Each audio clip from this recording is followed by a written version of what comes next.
I spent a decade having lawyer mask that you put on, bang, lawyer mode. And then if you knew a client for 2 or 3 years and you were in the middle of the third day of a hearing at lunch, you might be like, well, actually, I'm a real person under here. And the journey I've been on that's allowed me to let that mask slip to the extent where I think it's gone. And it's brought me great sort of mental health and well-being, joy, but I think it's also enabled me to be a better lawyer when I'm in front of judges or opponents or clients or colleagues or whoever it is.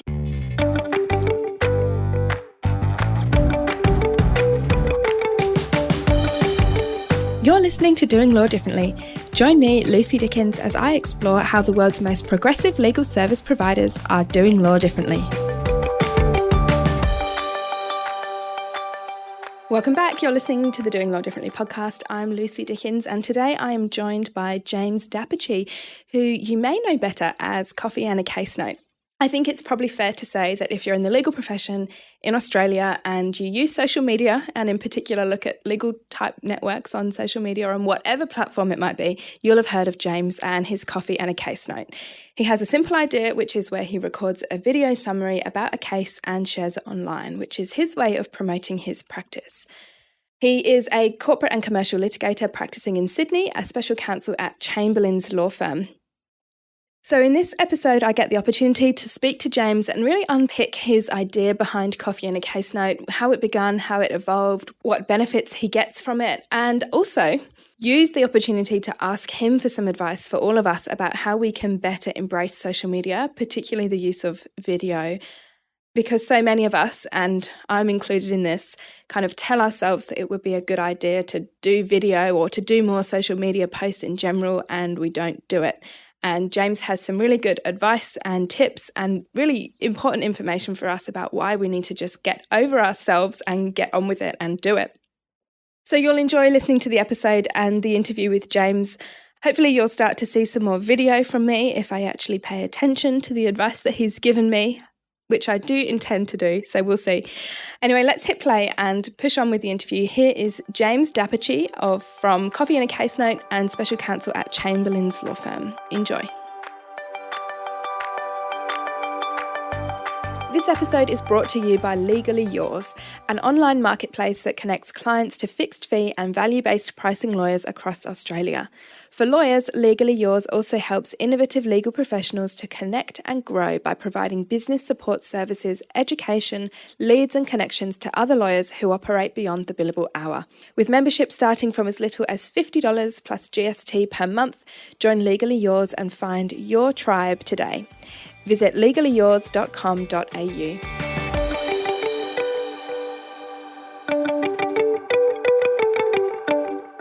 Good morning, James. How are you? Welcome to the podcast. Thanks so much for having me, Lucy. Really excited. Doing well. Thank you. It's nice to be recording with a pro because clearly, just by the sounds of our before we hit record conversation, you're all over this. You know exactly what you're doing. So this is going to be good fun. It's good. It means you and I can both charge for our time as well, which Absolutely, is handy. Yes. Now, I think many listeners probably know you as Coffee and a Case Note, but for those who don't, tell us who you are and what you do. I'm a corporate and commercial litigation lawyer in New South Wales, and I've got a little bit of experience doing that. And the way I generate work is including existing relationships, but in addition to existing clients, existing relationships, I use the internet in its current incarnation to try to be as generous as I can with sharing information and then using the sharing of that information to try to generate more work. And the project, as you kindly mentioned, Lucy, is called Coffee and a Case Note. I sit down in a cafe, sip a coffee, talk about a recent case in my area, and hopefully I do it in a way that's rigorous with the law and sort of approachable in my manner. And look, so far, so good. We'll see how we go. Yeah, I think it's great. It's really interesting and a unique way of marketing your business. And I've got questions about that. But I guess one of the thoughts that came into my mind when you were explaining that is, yes, this is unique, but now you're starting to get people copy you, right? We saw yesterday that you had someone on LinkedIn who's just used your idea in its entirety. Yeah. No, my line is that whenever I go on holiday, some pretender wants to take a shot at the champ is my joke about it. But look, in fairness, and I'm sure any trademark lawyers in the room would say it's a very descriptive mark because I'm literally just going to have a coffee and I'm talking about a case note. But then I'd say that I've built up a reputation in it. Look, it's funny. I've only become touchy about it in about the last year. It's a project that commenced about 2018. And for a while I was like, whatever, coffee and a case notes for the people, like who cares? And it was about a year ago that I was counselled to take it a bit more seriously because I was investing time into the name. And so now my approach has sort of changed from sending your nice trademark style, like, do you understand what a registered trademark means, to going and commenting on the post and being like, g'day, Blogsy. So glad to see you're getting value from the coffee and a case note formula. From my brand. Yeah, let me know if you got any questions. I was here first, and so let me know if you're going to continue with this, and I can help. Happy to contribute. Happy to help out. Of course, the code is stop you. Are we swearing on this podcast? We're not. Stop you, silly sausage. That's I guess, Lucy and I. Sorry for the inflammatory language. No, I thought that was funny when you shared that yesterday. Now, let's go back a bit. I'm curious to know what got you started. So you said it was in 2018. When you started back then, was this just for fun or was it a deliberate marketing was there a strategy behind it or were you just doing it to see what came? I think the very last, just doing it to see what came, is fair. I had a reasonably big matter settle and I was elevated at about the same time. And so I was like, right, I've got time on my hands and I'm now in a position where I should be generating work. What are some ways to go about doing that? And so the first step was for me to start sharing case notes in a written form on LinkedIn as status updates. So, a moderately complex piece of commercial litigation, trying to use approachable language in that approachable way, and then be rigorous by trying to be legally accurate and helping people understand the law. And that went okay for 3 or 4 or 5 months. And I started to see videos come up and I was like, look, I think I could probably do one of these somewhere. So Edgardo Sanchez, who was the finance manager at the firm I was then at, very kindly held my iPhone while I went down to a coffee shop and looked down the barrel of the thing and talked for 3.5 minutes about the law of corporate oppression and how Section 232 and Section 233 of the Corporations Act work together. And sort of, I nearly said the rest is history, and that's not quite right because even at the time I wasn't quite sure what I was doing. All I knew was for some reason law firms like case notes.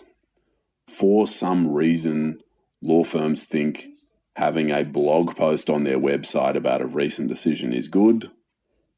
People like videos. So if case notes are good and videos are good, what happens if I do my best to combine those two?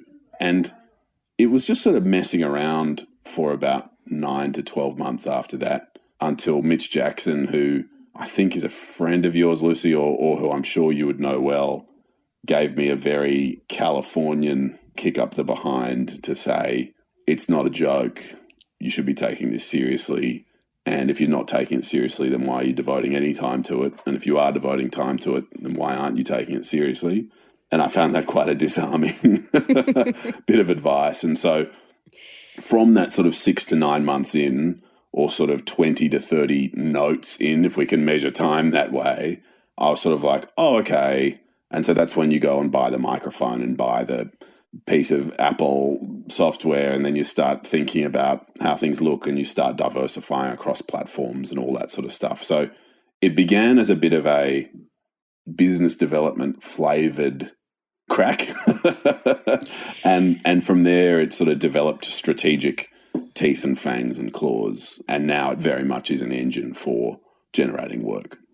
It's really interesting because I've seen that in my own life with so many different things I've done where I've just given something a go, not really had any kind of intention or strategy. I mean, even right back years ago when I started a mum blog where I was writing a blog about life as a new mum, so much of that translated not into work for the business, but into skills I developed that taught me how to use WordPress and taught me how to do social media marketing and taught me all of these things that I brought into the business. And it's amazing how just kind of giving something a go can end up with all sorts of opportunities for lots of different areas of life. I think you would have found that it would also refine your technical legal work, Lucy. So if you're a better mum blogger, then you're probably a better wills and estates lawyer as well. Did you find that? I don't know that I've ever really thought about it like that. Maybe. Definitely, probably more so as I moved into the kind of legal stuff, like the Doing Law Differently podcast and that kind of stuff. Yeah, I think that makes me a better lawyer. But go on, what was your reflection?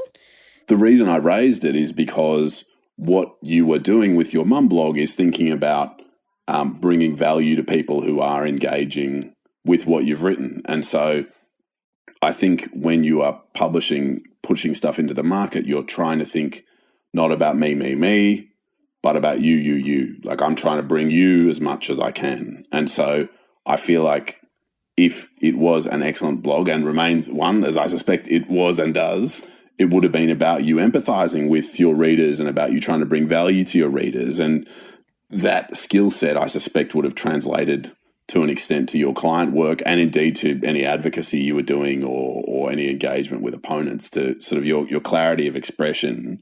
I have found for me, and I suspect you may have found, is why I asked the question, sort of is refined as you develop that empathy and you get more and more data points as to how are people receiving what I say. Yeah, definitely. It's basic communication skills, isn't it? It's the more you do it, the better you become at it. But speaking of it's not me, it's you. Who's your target market? Maybe you didn't have one when you started in 2018, but I expect from what you've said, you've probably developed one. So who are you preparing this content for? I've got a short answer and then a long one. The short answer is legal adjacent professionals who refer lawyers' work regularly. So non-exec directors, management consultants, in-house counsel, barristers, C-suite executives, accountants, I think I said financial advisors, this sort of people who engage with and refer people to lawyers, people who are the quote trusted advisors of their clients. So I want to be on a quote trusted advisors list of 3 lawyers. So when someone comes into Blogsy, the accountant, and says, right, I've got a big ugly corporate dispute, I want Blogsy to say, Julie's great. I want Blogsy to say, Alison's great. And I want Blogsy to say, I've been following this guy on the internet who actually has said a few relevant things as well. Let's have a think about whether this is a matter for Julie, whether this is a matter for Alison, whether this is a matter for this guy I follow on Instagram. And so that's sort of been it. But actually most of the work has come from directly punters who are in the thick of it. And so we'll often be like, I'm like, this is happening right now. Can you tell me about it? Or referrals from lawyers out of their expertise. So not so much conflict referrals, but your personal injury lawyer or your local conveyancer or your sort of big firm transactions person who is like, well, look, I know you know what you're talking about in this space. Can you go and work with this client? So part of it is people who want the education. They want to learn about the cases that you're talking about. And part of it is people who don't necessarily want to know because that's your area of expertise, but they come to know you and maybe they don't even listen to your videos, but they know that you're the expert because you're posting about it all the time. That is so true. So if I was to say, who is Lucy Dickens? And the answer would be, she's an engaged practitioner who knows a lot about the present and the future of law and coaches and does all these things. All those things I know in my head about you as someone who might send you a coaching client or might send you a legal client or might recommend your book to, has arisen from the view I've formed about you that it just so happens I've listened to all your podcasts, but long-time listener, first-time guest. But even if I hadn't, I would have formed that view notwithstanding. The very fact you're out there saying, I've got a podcast that talks about this, means that you're saying, I've got a reputation that I'm going to put on the line to say that I know about this. And that, on my side, is something that I've done 90 or 100 times now with some moderately complex bits of litigation. And so I'm saying, look, every time you see my face, I am putting on the line my reputation as someone who's good at explaining this. Maybe I am, maybe I'm not. I say I am. Let's see.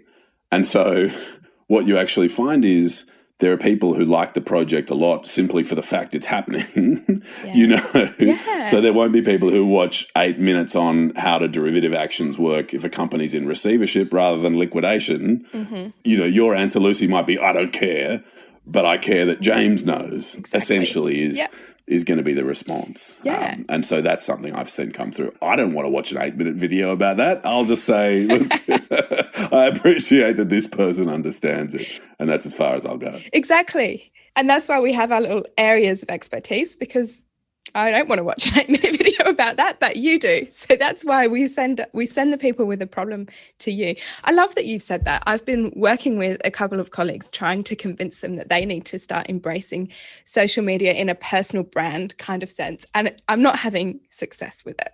It's not working for me. Almost every day I'm like, so I've got a different angle. How about this? If we approach it this way, or what do you think of this idea? And it's really not working for me. But I see this so much in my own life when I need a service or I'm looking for a product. I don't necessarily know who to go to, but I know, there's this person who I've followed online for a while and they do something similar. And that's how it all starts, right? There's that element of it's not who you know, it's who knows you sort of dichotomy of there are like, you probably haven't met your potential clients, Lucy. You probably haven't met the people who are just about to pick up the phone, maybe not this week, but next week.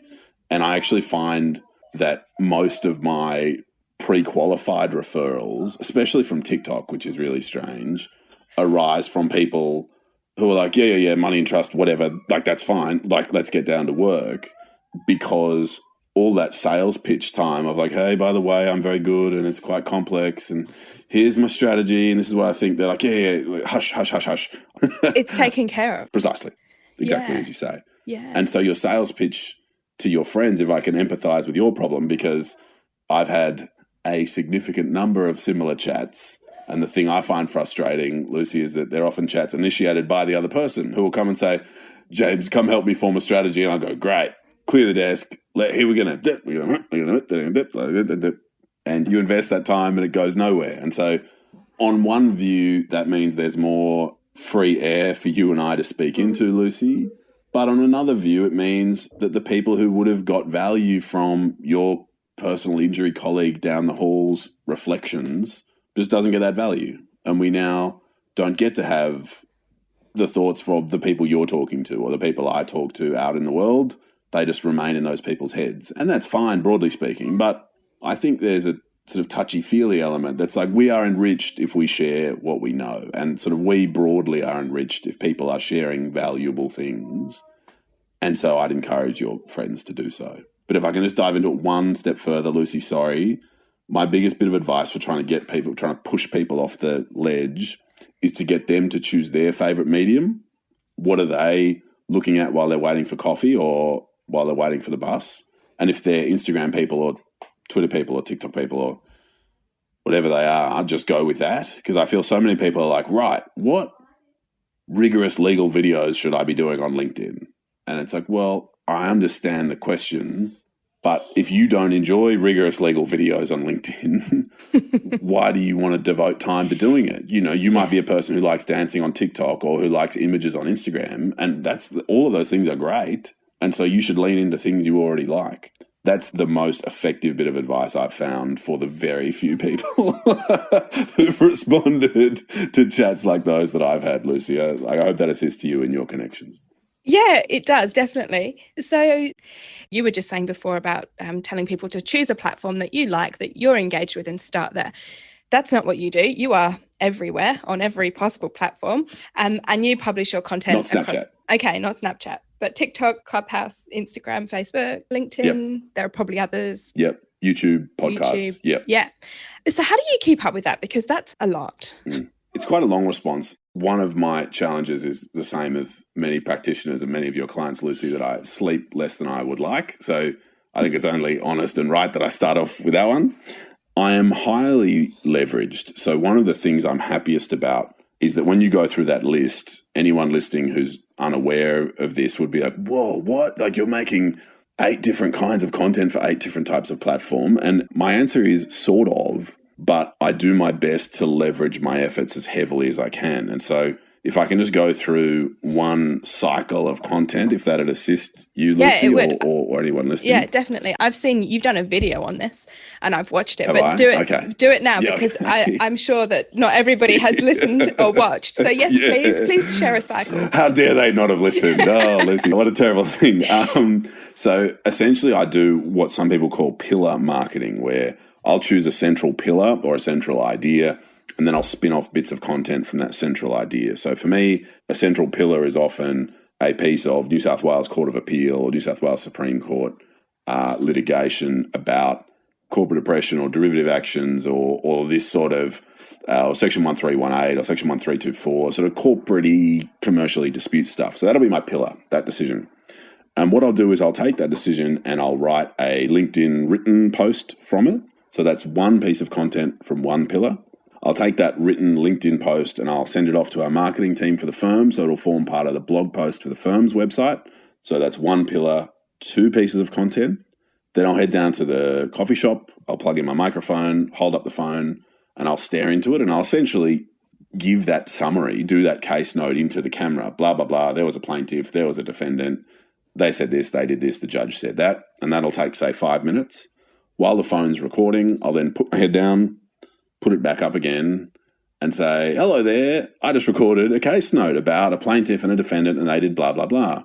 Then I'll put my head down and pull my head back up again, and I'll probably try to shout out someone in my firm, hey guys, we got the best family lawyers out there, come to Chamberlain's Family Law, we're the best. Then I'll put my head down, put my head back up again, and I'll say something sort of business or society related to be like, hey guys, we're all lawyers, we need to smash the patriarchy right now. Here's why equitable briefing is important. You idiots, get onto it.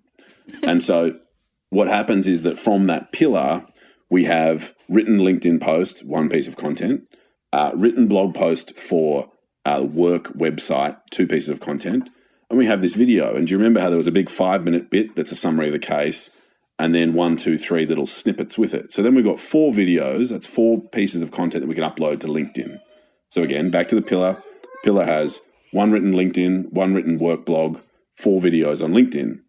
But of course, those 4 videos on LinkedIn can also be placed on Facebook. So now we're at 10 pieces of content. Those videos can also be placed on Instagram. So now we're at 14 pieces of content. The shorter ones of those videos can be placed on Twitter. So arguably, we can chop and change that. The audio from the 5-minute video can be saved and uploaded as a podcast, and that goes into 10 or 11 different locations if you use something called Anchor, which is just spelt like the thing you throw off the side of a boat, and it may be what you use, Lucy, and it's super duper, super easy. And so what happens is, if we just circle back, is we've taken our pillar, we've got 1, 2, 3, 4, 5 LinkedIn posts, being the written post video, post for work. Also, we've also uploaded it to a YouTube channel, and we can upload the links to the YouTube channel as additional posts on LinkedIn and on Facebook. And so we have somewhere in the region of 20 to 30 pieces of content taken from one pillar. And if you manage to do a pillar 15 to 20 to 30 times a year, which is sort of what I'm looking at managing to do. I used to say weekly-ish, and we're certainly slowing down. But what I would say is that going hard, you could probably do that, or I probably did that in my most effective year, which was the first one, about 40 times in a year. I think I'll be lucky to get out of this year with 25, 30 of those sort of rotations. And then what happens, everything I've just described is the heavy lifting, the really hard stuff. What happens on top of that is you've now built a little bit of an engine where people understand who you are, what you do, and they're interested. The reason you know they're interested is that the algorithm is serving you to them, because the algorithm only shows you people you're interested in. And so the risk of, what if I'm showing up in people's faces too often, is non-existent. That is impossible, because people are only shown what they want to see. And the way the algorithm knows what you want to see is how much time you've spent looking at it. It doesn't even care if you've liked it. It cares that you've spent time on the app staring at Blogsy's face, talking about Big Macs versus Whoppers or whatever. And so your phone will start saying, yeah, I understand you love that burger content. We'll keep serving it to you. So the risk of being in someone's face too much is non-existent, and it's insecurity speaking, and that's fine. We've all got insecurities, and I accept that. But once you've built that 20 to 30 piece of content machine that you've got rolling, you then have all this blank space in between to make jokes or to take a photo of the socks you're wearing to work, to be like, oh, mismatched today, you guys, or to just have a straight up ad for your firm. We are the best at blah.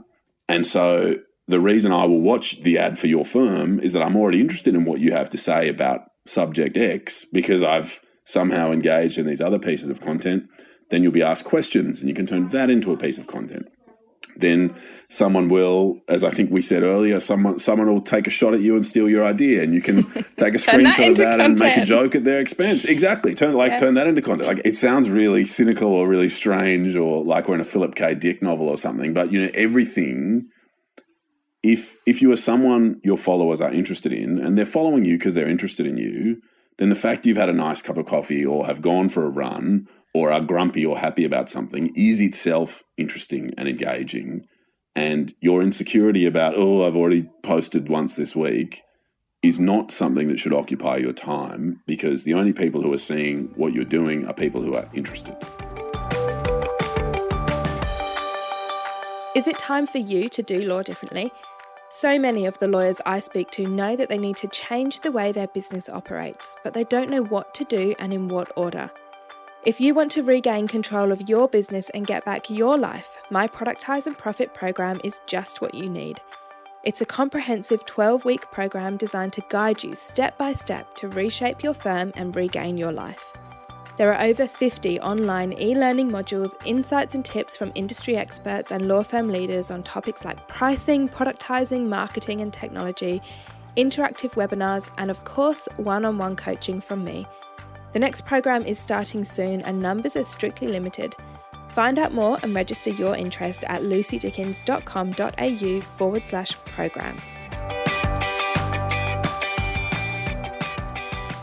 One of your suggestions for the title for this episode, you might not remember when you filled this in, but one of your suggestions was what did I say? It was coffee and a coach note. And I feel like we should go with that because this feels really very much like coaching. It's like you're just telling us all, come on, just get on with it. It's not that hard. And there are so many benefits.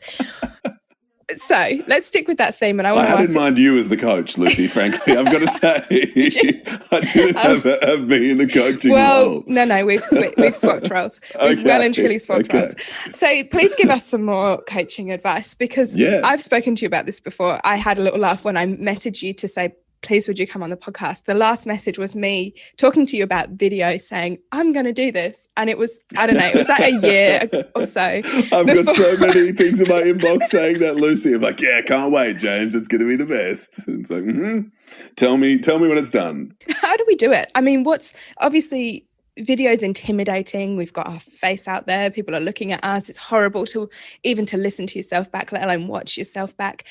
What do we do? How do we do it? How do we get over that? I don't know. There's a degree of get over it. I've never found myself more repulsively ugly than being 3 years deep into having to regularly look at my face for work. Like, it actually really gets into your head of like, oh my gosh, I might actually be the most ugly person there's ever been. And sort of in my head, I know that's unlikely.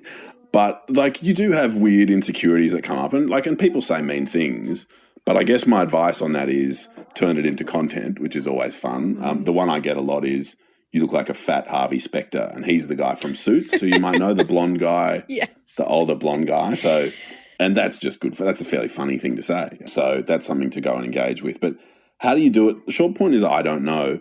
The longer part is, do you want to, and what are your reasons for wanting to? So that's sort of what I try to drill into, is to say, okay, you're interested in thinking about sharing your expertise to market. That's really good. Why? And someone will say, hey, I'm special counsel and, it's a bit jammed up, and how am I going to get to partner if I don't start bringing in work? And the answer is, great, I get it. If your motivation is to selfishly get yourself a promotion, which is like, my motivation is selfish. I want to make money for my partners and me. Great. Well, you are more likely to do that if you can bring value to people. You have things in your head which are valuable, and by keeping them to yourself, that is completely fine. What you are charging for in your business then is information. And Lucy, hopefully this is a point that makes sense to you, because I suspect it's one that I've stolen from you over the years, that we are no longer really in the business of selling information, I say, And I say that me and you and people like us are in the business of sharing information, giving information freely and as willingly as we can. And what you and I sell is access. And so you can go on the internet and find out every single thing I know about the Corporations Act, and probably more than I currently recall, right? I've probably recorded more out there in the tens and tens of hours of it than I can currently recall. So if you want to know what I know about the Corporations Act, you'll spend less money and get a better outcome just watching every video I've done. So why would you then come to me, or Lucy, why would I come to you having listened to all your podcasts to deal with my coaching issue in your case, or corporate and commercial issue in my case? And the answer is access. The answer is you want the brain that has published this material to take a bespoke approach to your particular problem and your particular point of view. And so, for so long as the hypothetical non-publishing professional is a non-publisher, the market knows nothing about them. And so the market has no way of forming a view whether they're interested or not in working with them. And the only reason they could possibly be interested in working with them, which is to say, the only reason they could be interested in paying money for access to them, is because of the information they have in their brains. There's nothing else. And if I'm ruining that business model by spreading all my information around, and if the movement that I am a part of and a lot of other people are jumping on means that information has become a commodity, and frankly, what is the internet if not the greatest information commoditizer in the world, then all we can really do if we have an ambition to be a professional that is anything other than a whip-generating person locked in a corner is we need to make access to us valuable. And the way you do that is by building relationships. The way you build relationships with people you haven't met is by being as generous as you can and as authentic and open as you can. And so that's an extremely long-winded way of saying, Lucy, the people you and I talk to who are slow to engage with this stuff are, I say, likely to be left behind if they don't. And so there's a carrot and a stick element to say it's fun and interesting and it brings in work and it's nice. And the stick is you're going to get left behind if you don't. I think that's probably the carrot stick sales pitch. Yeah, I agree with everything that you said. And I think one of the concerns people have about sharing information is no one will need to pay me for it if I've just given it all away for free. And for the reasons you said, I disagree. But another is most people are time poor and they don't actually want to do this themselves. No one wants to sit through hundreds of coffee and a case notes when they can just pay you to give them the specific answer to their question. All they need to know is that you know more than them. You're the expert. Clearly you are. So that's enough. I'm satisfied with, hundreds of videos that you know what you're doing here. So I'm going to pay you. I'm not going to sit and spend hours and hours of my life trawling through that and trying to figure it out for myself. Completely agree. And it sort of builds on, and again, I think this is something I might have got from you, that Rory Sutherland brand investment point where why would you prefer in some circumstances to pay $2 for a Pepsi than 50 cents for a sparkling fizzy drink Coca-Cola? And the line is that Pepsi have spent hundreds of millions or billions of dollars investing in their brand. And so they have something at risk if that can of cola is crap. Whereas the fizzy sparkling PTY Limited cola, there's nothing at risk. And so it might be delicious, but if it's crap, there's no way for you as a consumer to make your voice heard. Whereas Pepsi are putting it all online saying, we think this is delicious. We've invested hundreds of millions of dollars. And if it's not delicious, then we've wasted all that money. And so similarly, if I'm not good as a lawyer when you engage me, then I've wasted all that time getting you through the door. I just want to take this opportunity, just as we sort of wrap up, for you to tell us a bit more about Chamberlain's. You mentioned to me that they recently won an award for the most innovative law firm. So they must be doing law differently in some ways. Just give us kind of what do we need to know about Chamberlain's? Yeah, I think it's interesting, and I'm sort of a little bit insecure talking about innovation, especially on this podcast, because I charge by the hour and do cost estimates, and, I would be lost without a timesheet, and I would be lost at understanding how my juniors are going without timesheets and all this sort of stuff. So we are a firm that has the traditional heart of a law firm that does include practitioners like me who go by way of timesheets, and we've got practitioners who go and do conveyances and wander off to court, and there are some manila folders around, and in some offices there are paper. Thankfully not mine, but there's some paper around the place. So I don't want to hold us out as being one of these firms that is doing something bizarre and difficult to emulate.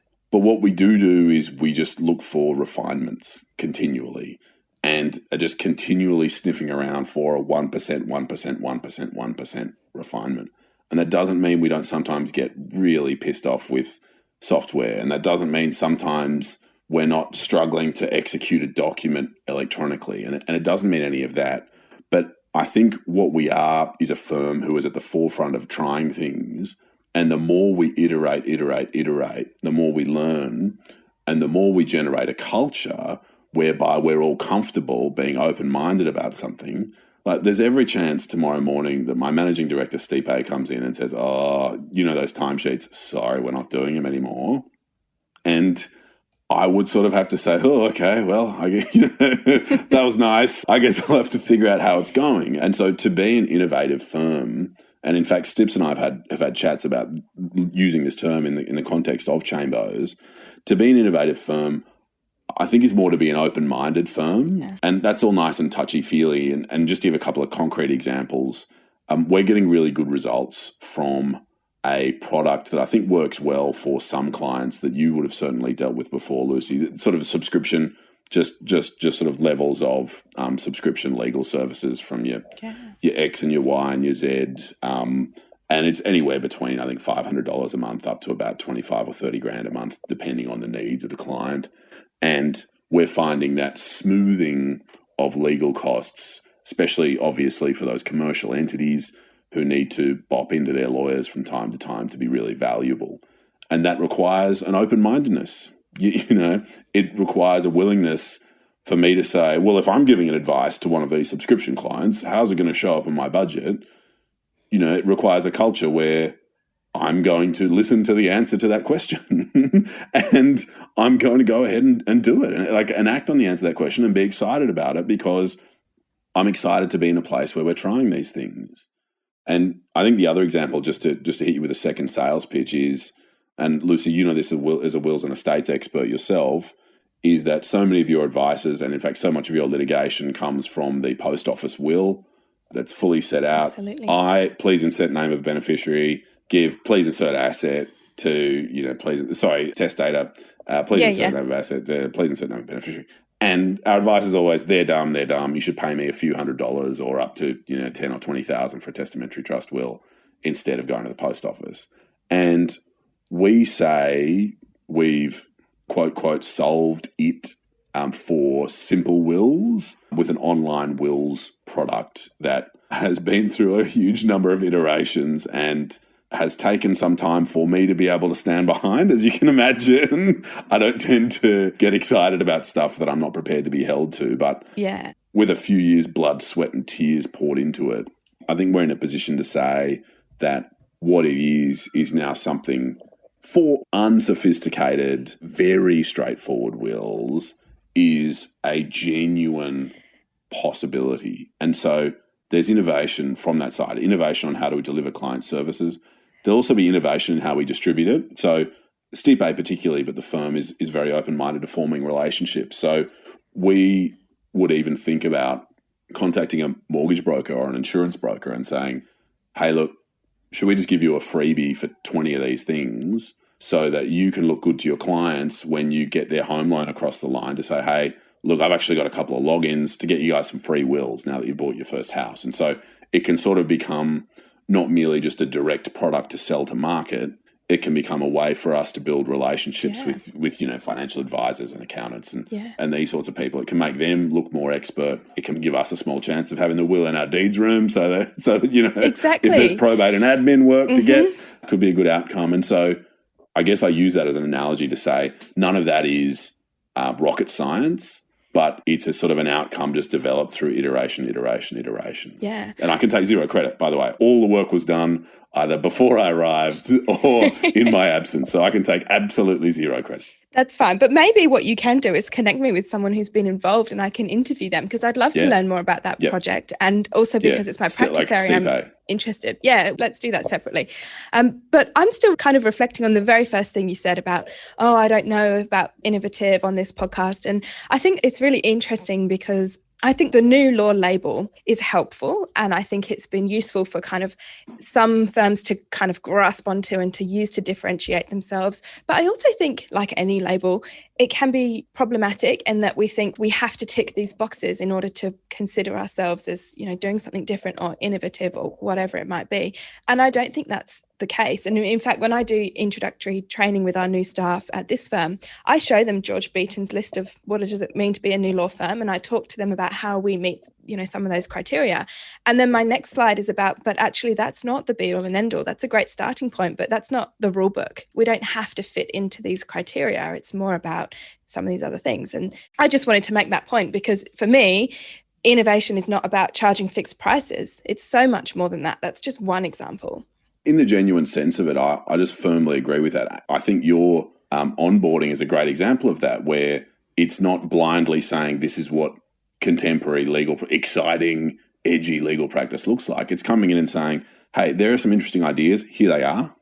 Here is our response to them.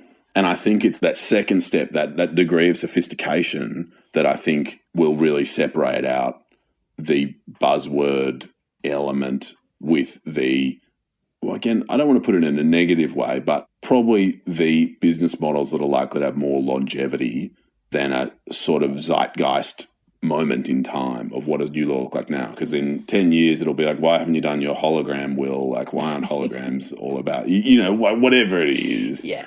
Why haven't you had your will implanted under your skin or taken your will in pill form or whatever? But it's interesting. All right. So if we're going to wrap it all up, what's the advice that you would give to someone who wants to do law differently? Yeah. I think it's more about letting the mask slip as fully and completely as you can is about the best advice I can come to. I spent a decade having lawyer mask that you put on, bang, lawyer mode. And then if you knew a client for 2 or 3 years and you were in the middle of the third day of a hearing at lunch, you might be like, well, actually, I'm a real person under here. You might think about revealing that. And it is in part this Coffee and a Case Note project, and in part the colleagues I have and the journey I've been on that's allowed me to let that mask slip to the extent where I think it's gone. And it's brought me great sort of mental health and well-being, joy, but I think it's also enabled me to be a better lawyer when I'm in front of judges or opponents or clients or colleagues or whoever it is. So letting the mask slip is different, I say, to what many of us have been doing for a long time. And if I could give a firm suggestion on how to change what you are doing and what I was doing for a long time, it'd be let that mask slip as much as you can. I listened to your chat with Mitch Jackson on Clubhouse when you were talking about this very point. And that's the thing I dislike about Clubhouse is that it's not recorded. I like my stuff to be on demand because that was you were talking about social media and John Farron. So that was the three of you in the room and you were talking about this concept of letting the mask slip. And I thought it was such an interesting and valuable conversation. And it's a shame that Clubhouse doesn't let us record it. Otherwise, other people could hear it. It's funny. Yeah, I don't want to go in too hard on Clubhouse, but as we spoke about before, I consider myself heavily leveraged. And so the reason I don't go on there much is because I can't reuse the work I've done again. So it's almost like that was an hour down the drain. Yes. Like, I agree. We don't so have you time take a for that. screenshot of what you've done. Hey, I was just in Clubhouse. It's tough to leverage that work. Yeah, it really is. But I love the advice. So thank you for sharing it with us as well as all the other coaching that you've given us on this episode of the podcast. Thank you. Well, Lucy, as I say, long-time listener, first-time guest, and really appreciate your time. It means a lot to me that you'd have me on and really excited. So thank you. Thank you, James. Are you a lawyer who needs CPD? I've teamed up with Law CPD to make that task easier for you. Law CPD provide premium CPD for Australian lawyers and they offer so much more than just another webinar. Law CPD's courses are online, on-demand, interactive learning. Law CPD are offering Doing Law Differently listeners $25 off of their first purchase using the code DLD25. There are over 100 courses across all competency areas, so visit lawcpd.com.au to find your next CPD course and make sure you use the code DLD25 for your $25 off. That's all for today's episode of the Doing Law Differently podcast. Thank you so much for listening.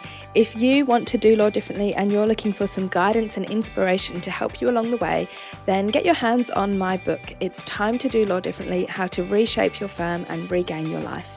You can get it on my website, lucydickens.com.au/book, or on Amazon or Booktopia, where you'll also find the ebook versions too. Don't forget to leave a rating and review if you enjoy the podcast, and be sure to tell your friends and let other people know too. Thanks for listening. I'll see you next week.